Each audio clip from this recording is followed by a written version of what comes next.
Comunidad dominica de esta isla española no tuvo repercusión alguna y sin embargo tuvo una repercusión importante, porque de aquellos sermones predicados por el padre Montesino en nombre de sus propios hermanos de hábito nacen las primeras leyes de Indias con un notable contenido humanitario.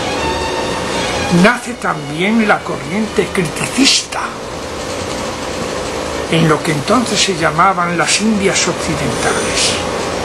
Y gracias a esta corriente criticista, España tratará de revisar frecuentemente su actuación en el Nuevo Mundo a la luz de la teología.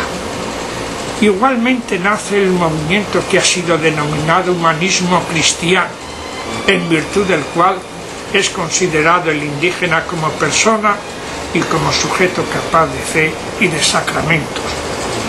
Nacen también las primeras obras teológicas en torno a la cuestión americana, cuya primacía lleva el opúsculo de un dominico, el maestro Fray Matías de Paz, con su tratado del dominio del rey de España sobre los indios. Nace enseguida el genial pensamiento de nuestro Fray Francisco de Vitoria, base del derecho internacional moderno y de una buena parte de los principios que rigen el pensamiento político contemporáneo. Y nace por fin, en medio de sus avances y de sus retrocesos, el doloroso camino de América Latina en busca de su liberación y de su propia identidad. Por consiguiente, para mí el sermón de Fray Antonio Montesino y en nombre de toda su comunidad constituye un momento cumbre en el acontecer histórico de Latinoamérica. De allí es de donde surgen, como acabo de decir, tantos memoriales, tantas cartas, tantos verdaderos tratados y tantas relaciones en que con principios teológicos y jurídicos evidentes se le van manifestando al rey los distintos problemas que aquejan tanto a los indígenas que están aún por evangelizar como a los indígenas que ya están siendo evangelizados.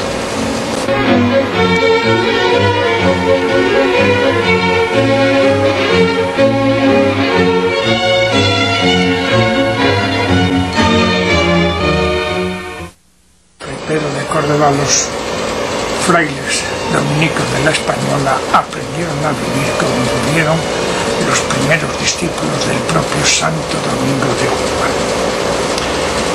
Ya hemos hecho alusión al vestido que ellos como hábito tenían sobre sí, a la austeridad en su mesa, pero sobre todo era la fuerza de la oración lo que les impulsaba a mantenerse fieles tanto a su propio carisma dominicano como a la austeridad que habían abrazado. Porque muy bien dice uno de aquellos frailes que a pesar de tener las constituciones de la orden, que no hace poco quien las guarda tal como están escritas, aquellas ordenaciones se hicieron para vivir con más rigor. Por manera que ocupados de guardar las nuevas y añadidas reglas, estuviesen ciertos que las constituciones antiguas que los santos padres de la orden ordenaron estaban inviolablemente en su fuerza y vigor. Entre otras cosas, por ejemplo, determinar que no se pidiese limosna de pan, ni de vino, ni de aceite cuando estuviesen sanos, pero que si sin pedirlo se le enviasen, que lo comiesen dando gracias a Dios. Para los enfermos, por ejemplo, sí se podía pedir por la ciudad. Y así, por ejemplo, les acaeció que un día de Pascua Florida no tuvieron de comer sino unas berzas sin aceite, guisado con solo pimientos o ají y un poquito de sal. En cuanto a la pobreza, vivieron con el máximo rigor. En cuanto al sentido comunitario, era admirablemente la hermandad que entre sí tenía. Y en el plan propiamente apostólico, ya que, como muy bien ha dicho un historiador moderno, la primera comunidad de dominicos bajo la dirección de Fray Pedro de Córdoba fue una comunidad puesta al servicio del indio, ellos, entre todas las ordenaciones que tuvieron, una de ellas fue que cada domingo y fiesta de guardar, después de comer, predicase a los indios un religioso, como el siervo de Dios Fray Pedro de Córdoba lo había hecho en la iglesia de la Concepción de la Vega.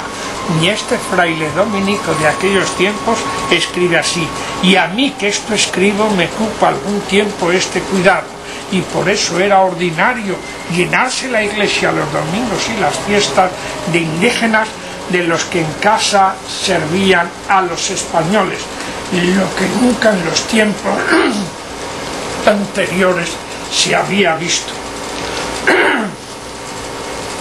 De manera que se vivía en un clima de verdadera fraternidad, en un clima de extrema pobreza y también de obediencia. Por ejemplo, una vez el padre Pedro de Córdoba había recomendado a un novicio que estaba enfermo que tomase una pócima que había recetado el médico de la casa. Y el novicio dijo que no, que le olía muy mal y que además tenía muy feo aspecto. Dice, ¿cómo? ¿Y así lo rechaza usted? Dice, sí, padre vicario. Dice, espera usted un momento. Y al primer religioso de los antiguos, ¿qué pasó? Dijo, padre, haga usted el favor, bebas esto. Y sin decir palabra, el otro se lo bebió como si se lo hubiera mandado el mismísimo Dios que hubiera bajado a la tierra.